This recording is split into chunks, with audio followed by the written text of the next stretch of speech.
Rhodesian soldiers during the Brush War painted their FN FALs to break up the outline of the rifle and to match the foliage of the African brush.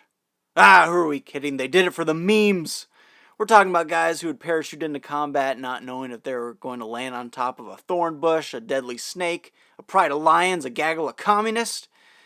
Yeah, and they did all this wearing short shorts. That's not normal. That's legendary. This FAL is actually a gun I built from an inbuilt parts kit on a DSA receiver, which has the sanitized cut, just like Larry Vickers' Rhodesian FAL. Also, to make mine more correct to the typical Rhodesian FAL, I did purchase the correct rifle grenade sight, as well as the non-bipod cut handguards, which actually turned out to be real Rhodesian handguards. They still had slight traces of the baby poop paint still left on them, proving, in fact, that Rhodesians never die. Speaking of which, if you've ever gotten some patriotic Rhodesian music stuck in your head for hours at a time, hit that like button. I know I can't be the only one. Now, I did snip off the carry handle, which was a common modification, but I'm leaving the sling swivels on. I know that decision is going to get a lot of hate because Larry Vickers and Ian from Forgotten Weapons told you that Rhodesians removed their slings, but a quick Google image search and you will find pictures of Rhodesian soldiers with slings on their FALs. Having said that, it's next to impossible to find pictures of them actually using the sling. But from my research, it's more common for the more special forces and helicopter units to keep the slings on their guns. And what's cool is, and the reason I decided to keep a sling on my FAL, is when they did use the slings, they were often World War II British Enfield and Bren gun slings. The Bren gun slings being a little longer, but the sling I'll be using is the green Enfield sling that's currently holding up the gun right now. The baby poop paint I'm using I bought as a set from Arizona Response Systems, and it turned out to be exactly what I needed. And after finishing this gun, there's probably enough paint left over to paint a Mag 58 machine gun, which you may see down the road on this channel, so consider subscribing. You're definitely going to be seeing my Israeli FAL and MG42 down the road, so keep on the lookout. Now, the only issue I had with the paint kit was actually the bristles from the brush were coming out and sticking to the gun. I was a little annoyed at first, but it was fine. I guarantee the Rhodesian soldiers weren't painting their guns in a sterile environment either, and were bound to get blades of grass or dirt mixed in with the paint, which I probably should have thought to do. Although at one point I did have a bee fly over and start crawling on the wet paint, so that was cool. Before I started painting, I looked at every single picture of a Rhodesian baby poop painted FAL I could find because I wanted to plan out exactly how I was going to paint this rifle.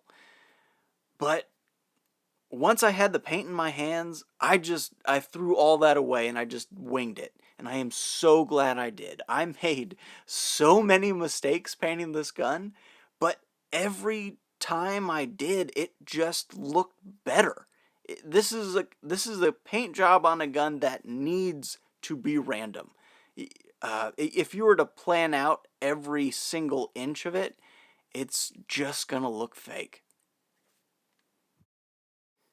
There are parts of the rifle I consciously chose not to paint, like the sights and behind the moving bits like the fire selector and takedown lever, as well as the RA numbers that I inscribed with an engraver.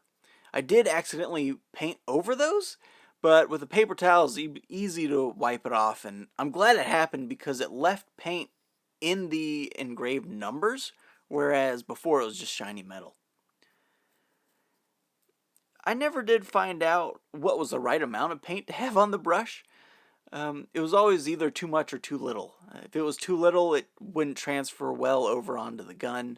And if it was too much, well, at the time I didn't notice any drips, but the next day when I removed the magazine and saw that the paint had actually pooled behind the magazine. But even after 24 hours, that paint was still a little wet, and I was able to wipe it off no problem. A funny mistake I did make was in using that bag so that I wouldn't get paint all over my hand. It turns out the words printed on the bag were pulled off onto the paint on the gun, so I had all these backward words all over my stock. but I noticed it in time and I was easily able to paint over them. Now, if you watch Gun Plumber's video on painting one of these, he recommends first painting 60% of the gun with the baby poop yellow, and then switching to the blue-green, overlapping the paint so that the end result is close to 50-50, which, based on his research, the 50-50 is most common. You'll see I painted much more than 60% of the gun with the yellow, and that works for me, as a little of the blue-green goes a long way in my eyes.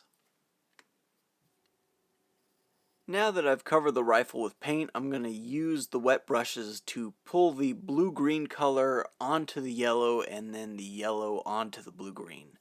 These rifles would have been painted and repainted as the paint wore off, so this helps gives the rifle that look. That's a technique I pulled from Gun Plumber. It's actually his video which made me want to get a FAL. I had seen the YouTube videos on the Rhodesian FALs and thought the baby poop camo was really cool, but I never thought I'd be able to replicate it. Once I saw his tutorial, I knew I had to have a Rhodey FAL in my safe. It's just too cool. Now you can see I'm pulling more of the yellow onto the blue-green, and I just really like that yellow. It's unique. You don't see many guns painted yellow, and I think it's going to be a really effective camouflage. In one of my next videos, I'm going to try and show the effectiveness of the baby poop camo in different backgrounds, environments, and different times of day for different lighting settings. So hopefully that turns out well. Next is the part I was most looking forward to. Taking a trash bag and rubbing the whole rifle down like a wet dog. Arizona Response Systems recommends this because it takes out some of the sheen and introduces another element of randomness. Mixing paint, transferring one color onto another, and even smudging paint onto parts that I'd missed before. Looking back, this is definitely something that I could have done more of. Taken a second trash bag and rubbed it down again, and I don't think it would have hurt the rifle at all. In fact, it probably would have made it look even better. I can't tell you how much fun this was, and I need more baby poop camo in my life. I was watching a documentary on the brush war, and I saw a quick clip of Rhodesian soldiers painting their backpacks with this paint, so maybe I'll just start painting random things. Including my Jeep. I've got a 98 Jeep Cherokee, and I think it's begging for me to paint it baby poop camo. As you can see, after the trash bag treatment, I decided it needed more yellow, so I added some. I told you, I really like that yellow. Now, stick around for part 2 of this video where I'll add the rack number on the stock and do the final work to take the sheen off of the paint. I'll do a little distressing, and I'll show off the final result. So keep on the lookout for that and the other basic dude stuff videos I'll be posting, and thank you for watching. I hope you enjoyed this.